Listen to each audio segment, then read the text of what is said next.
શીતળા સાતમ વ્રતની વિધિ, મહત્વ અને વ્રતકથા. વ્રતની વિધિ. શ્રાવણ વદ સાતમના દિવસે સૌભાગ્યવતી સ્ત્રીઓ આ વ્રત કરે છે.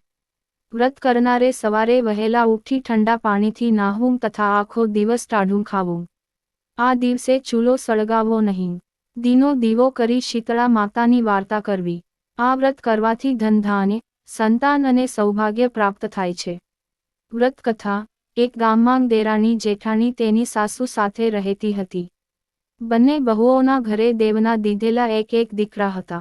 મોટી વહુ ઈર્ષાળુ હતી, જ્યારે નાની બહુ ભલી, ભોળી અને પ્રેમાળ હતી. એક વખત શ્રાવણ માસમાં રાંગણછઠનો દિવસ આવ્યો. સાસુએ નાની બહુને રાંગવા બેસાડી. નાની બહુ મધરાત સુધી રાંગતી હતી.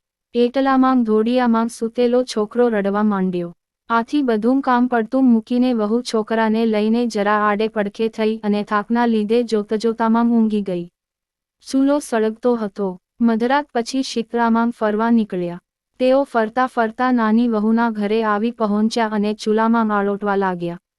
પણ આ શું? શીતળામાના શરીરે ઠંડક લાગવાના બદલે લાય લાગવા લાગી. તેઓ આખા શરીરે દાઝી ગયા. આથી તેણે નાની વહુને શાપ આપ્યો કે જેવું મારું શરીર બળ્યું એવું તારું પેટ બળજો.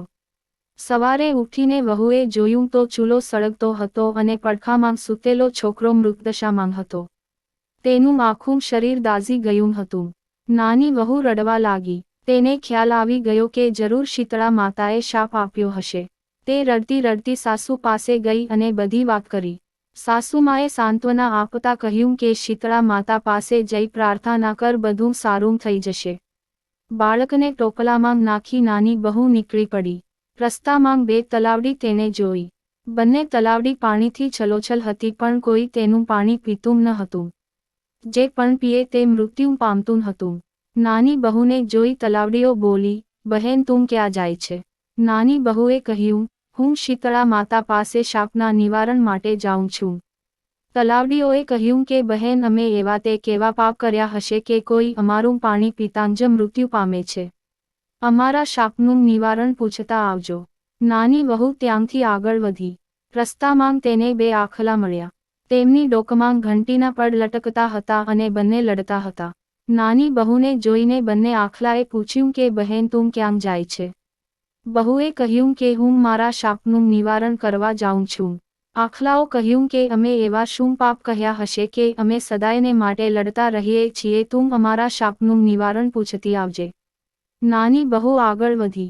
થોડે દૂર તેણે જોયું તો બોરડીના ઝાડ નીચે એક ડોશીમાં પોતાના વાળને ખંજવાળતાં બેઠાં હતા. બહુને જોઈને ડોશીમાં બોલ્યા કે બહેન, મારા માથામાં બહુ ખંજવાળ આવે છે, જરા જોઈ આપને. વહુ દળાયું હતી. તેને ઉતાવળ હતી છતાં પોતાના છોકરાને ડોશીમાના ખોળામાં મૂકી જુવા વીણવા બેસી ગઈ. થોડીવારમાં ડોશીમાની ખંજવાળ મટી ગઈ. તેમને બહુને આશીર્વાદ આપતા કહ્યું કે જેવું મારું માથું ઠર્યું એવું તારું પેટ ઠરજો. આટલું બોલતા જ ચમત્કાર થયો. ડોશીમાના ખોળામાં રહેલ છોકરો સજીવન થઈ ઉઠ્યો. બહુ આશ્ચર્ય પામી. તે જાણી ગઈ કે આ ડોશીમાં બીજું કોઈ નહીં પણ શીતળા માતા છે. આથી તે તેના પગે પડી ગઈ. વહુએ તલાવડીઓના શાપનું નિવારણ પૂછ્યું. શીતળા માતા બોલ્યા કે પૂર્વજન્મમાં આ બંને તલાવડીઓ શોક્યો હતી અને રોજ ઝઘડ્યા કરતી હતી. કોઈને શાક છાશ આપે નહીં અને આપે તો પાણી નાખીને આપે. આથી એમનું પાણી કોઈ પીતું નથી. પણ તું એમનું પાણી પીજે એટલે એમના પાપોનો નાશ થશે. એ પછી વહુએ આખલાઓના શાપ વિશે પૂછ્યું. તેના જવાબમાં શીતળામાં બોલ્યો કે ગયા જન્મમાં બંને દેરાણી જેઠાણી હતી. તેઓ એટલી બધી ઈર્ષાળુ હતી, કોઈને દળવા ખાંડવા દતી ન હતી. આથી આ જન્મમાં બંને આખલા બન્યા છે અને એમના ગયામાં ઘંટીના પડ છે. તું આ ઘંટીના પડ છોડી નાખજે, આથી એમના પાપ દૂર થશે. નાની વહુ ખુશી થતી. શીતળામાના આશીર્વાદ લઈ છોકરાને લઈ પાછી ફરી. રસ્તામાં તેને પેલા આખલા મળ્યા. વહુએ એમની ડોકેથી ઘંટીના પડ છોડી નાખ્યા. તેઓ લડતા બંધ થઈ ગયા. આગળ ચાલતાં તલાવડીઓ પાસે બહુ આવી. તેના શાપના નિવારણ માટે ખોબો ભરી પાણી પીધું. પછી બધા તેનું પાણી પીવા લાગ્યા. ઘરે આવી તેણે સાસુમાને બધી વાત કરી. તેની જેઠાણીને તેની ઈર્ષા થઈ. બીજા શ્રાવણ માસમાં રાંધણછઠ આવી ત્યારે જેઠાણીને થયું કે હું પણ દેરાણી જેવું કરું. આથી મને શીતળા માતા દર્શન આપે. તે રાત્રે ચૂલો સળગતો રાખી સઈ ગઈ.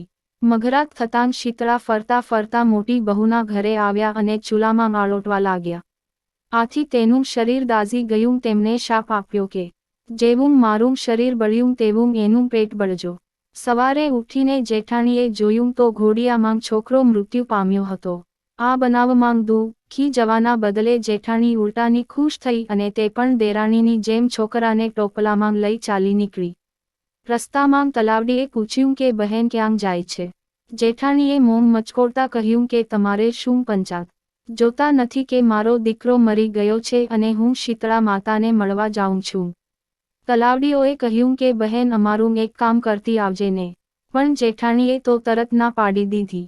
આગળ તેને 2 આખલા મળ્યા તો જેઠાણીએ આખલાઓને પણ તેનું કામ કરવાની ના પાડી દીધી. આગળ જતા ઝાડ નીચે ડોશીમા સ્વરૂપે શીતળા માતા માથું ખંજવાળતા બેઠા હતા. તેને આ જેઠાણી માથું જોઈ આપવાનું કહ્યું. તેને ગુસ્સે થઈ ના પાડી દીધી અને કહ્યું કે હું નવરી છું કે હું તારું માથું ખંજવાળ્યા કરું. જોતી નથી મારો દીકરો મરી ગયો છે. જેઠાણી આખો દિવસ રખડી પણ તેને શીતળા માતા ક્યાંય મળ્યા નહીં. આથી તે રડતી રડતી ઘરે આવી. હે શીતળા માતા, જેવા દેરાણીને ફળ્યા તેવા સૌને ફળજો.